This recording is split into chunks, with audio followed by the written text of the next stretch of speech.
ये ट्रेडिंग से बड़ा स्कैम ना इन्वेस्टिंग हो गया है। क्या हो गया? अरे सर निफ्टी 10% डाउन है तो पोर्टफोलियो 30% डाउन है, और यही इंडेक्स जब 10% अप होता है तो पोर्टफोलियो 4-5% से ऊपर जाता ही नहीं है। स्कैम ही तो है ये दिन मार्केट दिखाएगा ये तो पता था, पर इतनी जल्दी दिखाएगा ये नहीं पता था। मतलब मार्केट में हर एक्शन के पीछे एक रीजन होता है। तो इसके पीछे का क्या है? बहुत सारे रीजंस हैं, बट मेजर है बीटा। है मार्केट में भी किसी ने अपने बेटे को बैठा दिया क्या? बेटा नहीं, बीटा। ये स्टॉक की वोलेटिलिटी बताता है, मतलब इंडेक्स के प्रोस्पेक्टिव ये स्टॉक कितना मूवमेंट कर सकता है। ये बेसिकली स्टॉक का इंडेक्स के साथ कोरिलेशन बताता है। तो इसको देखना कैसे है? अगर किसी स्टॉक की बीटा 1 से ज्यादा है, लाइक 1.2, तो निफ्टी में जितना मूवमेंट आएगा उससे 20% ज्यादा मूवमेंट इस स्टॉक में आ सकता है। इन शॉर्ट मार्केट से स्टॉक 20% ज्यादा वोलेटाइल रहेगा। लाइक निफ्टी 10% मूव कर रही है तो स्टॉक में 12% का मूवमेंट आ सकता है अप एंड डाउन। करेक्ट। और जिन स्टॉक्स की बीटा 1 से कम होती है वो less volatile and less riskier होते हैं, like FMCG, pharma, large cap stocks, blue chip stock. अच्छा, पर ये बेटा का डेटा मिलेगा कहाँ? बेस्ट प्लेस है इकोनॉमिक टाइम्स ओपन करो, वहीं स्टॉक का नाम सर्च करो, वहीं पे तुम्हें बीटा का डेटा मिल जाएगा। जैसे यहाँ पे टाटा मोटर्स की बीटा है 1.69, मतलब मोर वॉलेटाइल देन इंडेक्स। हाँ, पर सर अगर हम रिलायंस का बीटा देखेंगे तो वो नेगेटिव दिखा रहा है, ऐसा क्यों? नेगेटिव बीटा मतलब वो इंडेक्स मूवमेंट के कोरिलेशन में बहुत कम है, या ऐसा कह सकते हैं कि शॉर्ट टर्म में निफ्टी के अगेंस्ट मूव कर सकता है। अगर निफ्टी अप जा रही है तो वो स्टॉक नीचे जा सकता है, और निफ्टी नीचे जा रही है तो वो स्टॉक ऊपर जा सकता है। ऐसा हमेशा होता है क्या? नहीं, ये बीटा शॉर्ट टर्म का है और बीटा हिस्टोरिकल मूवमेंट के अकॉर्डिंग निकाला जाता है। तो बेहतर है कि 1 ईयर या 3 ईयर का बीटा चेक करो फॉर इन्वेस्टिंग। तो इन शॉर्ट ये बीटा बताएगी कि मेरे पोर्टफोलियो के स्टॉक्स कितने वॉलेटाइल है, मतलब हाई बीटा स्टॉक्स, मतलब अगर निफ्टी प्रॉफिट देगी तो मेरे स्टॉक्स ज्यादा प्रॉफिट देंगे, अगर निफ्टी डाउन हुआ तो मेरे स्टॉक्स ज्यादा डाउन होंगे, मतलब मोर लॉसेस। करेक्ट। अच्छा, पर प्रॉब्लम तो यही है ना सर, अगर मेरे पास हाई बीटा स्टॉक है तो बियर मार्केट में तो अच्छा गिर जाती है, पर बुल मार्केट में बढ़ती क्यों नहीं है? वो इसीलिए क्योंकि वो स्टॉक फंडामेंटली अनस्टेबल होता है। बुल मार्केट में या तो उसके financial up to the mark नहीं होते,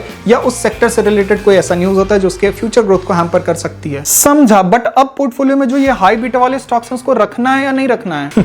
हाई बीटा का फायदा भी यही है कि जो अच्छे स्टॉक्स हैं वो बुल मार्केट में अच्छे रिटर्न्स भी देते हैं। हाँ, तो होल्ड करूं या सेल कर दूं? देखो, जब बियरिश मार्केट होता है और पोर्टफोलियो में हाई बीटा वाले स्टॉक्स होते हैं तो बियरिश मार्केट में अक्सर ये स्टॉक्स काफी गिर जाते हैं कंपैरेटिव टू इंडेक्स।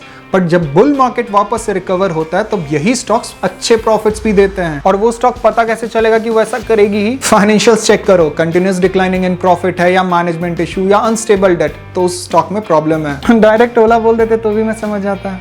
और एग्जिट तब करो जब देखो कि बुल रैली में भी ये अच्छी परफॉर्मेंस नहीं देख पा रही है in the past due to their fundamental reason. हाँ, बट अगर फाइनेंशियल्स अच्छे हैं और फिर भी बुल रैली में वो अच्छा परफॉर्मेंस नहीं दे पा रही है तो चेक करो कि उसके सेक्टोरियल न्यूज क्या है या कोई टेम्पररी पॉलिसीज है जो इसे इंपैक्ट कर रही है, और अगर ऐसा है तो होल्ड द स्टॉक। तो मतलब मेरे पोर्टफोलियो का रेड होना स्कैम नहीं है? कोई भी काम में अक्सर पैसे बनाने वाले लोग उसे बिजनेस कहते हैं और गंवाने वाले स्कैम, और दोनों में फर्क बस नॉलेज का होता है।